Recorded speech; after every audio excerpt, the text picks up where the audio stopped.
Hi, Milami Abata here, aka E2 Engineer 1. In this episode of Nuts and Bolts, I'm going to discuss something very dear to my heart and it's something I believe in dearly. It's how to make things happen.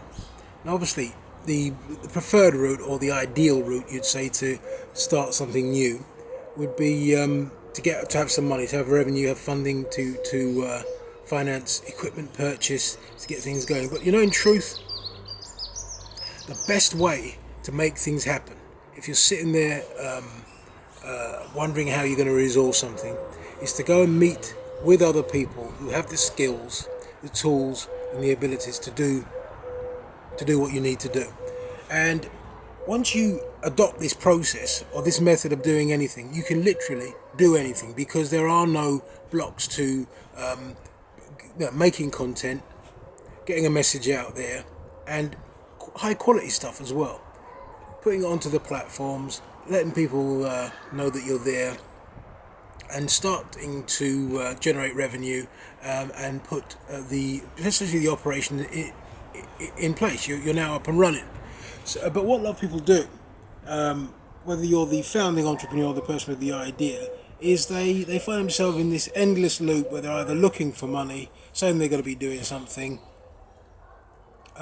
When the money comes in, can't get started, so don't have the money, or they'll be going to speak to people who could potentially do some graphic design, do some photography, do some filming, allow for some space to be used to host a sample event, to test the concept, and all those people talk about is, we'll do it if we can get paid. Now, most of those people are in situations or in sectors, areas where there's competition.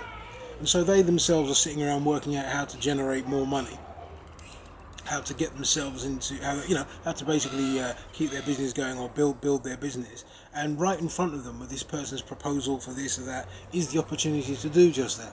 That's essentially the point I'm making. Is that, you remember the story of the little red hen who wanted to bake the cake and nobody wanted to give the flour, the butter, or help mix the mix?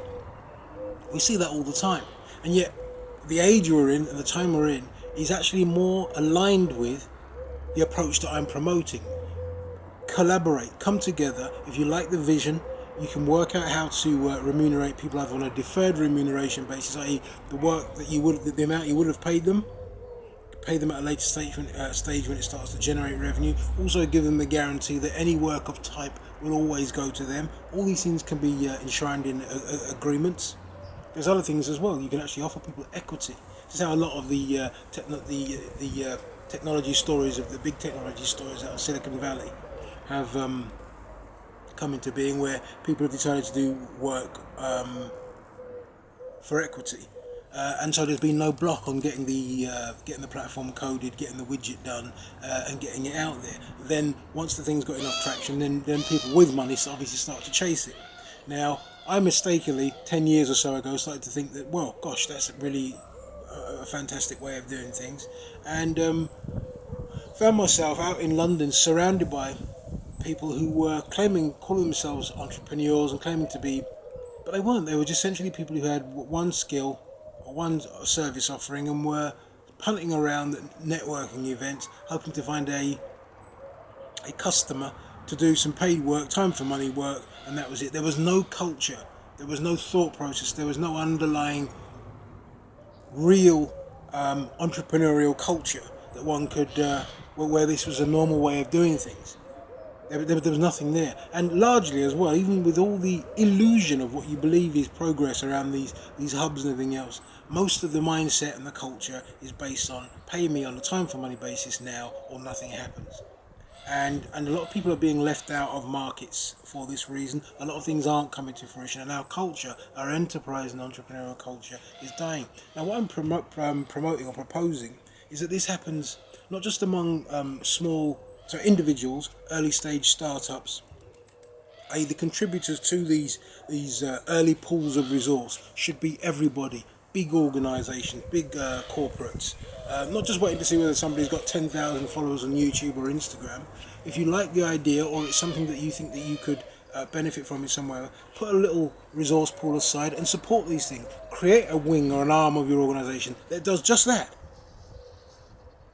Very much like a venture capitalist. Of the 10 or 20 you support in a year, one or two will go places, and they'll you can thereafter work out how to look for the leverage into your own brand and services. A lot of the organisations who are under threat now are the ones who haven't innovated. This is the way to basically innovate without being directly involved, by allowing the people who are doing the cutting edge stuff to do it, and you benefiting or partnering with it. So making it happen is all about being the big red hens at the beginning and ongoing. There has to be a shift, or you'll forever get caught in the web. And so much of the activity in and around enterprise as well, you'll go along to these what are called accelerators and incubators and so on and so forth. But they all charge a fee. They all want something. They never, and once you look at how they're structured and what they do, there's very little by way of actually bringing teams together and making things happen.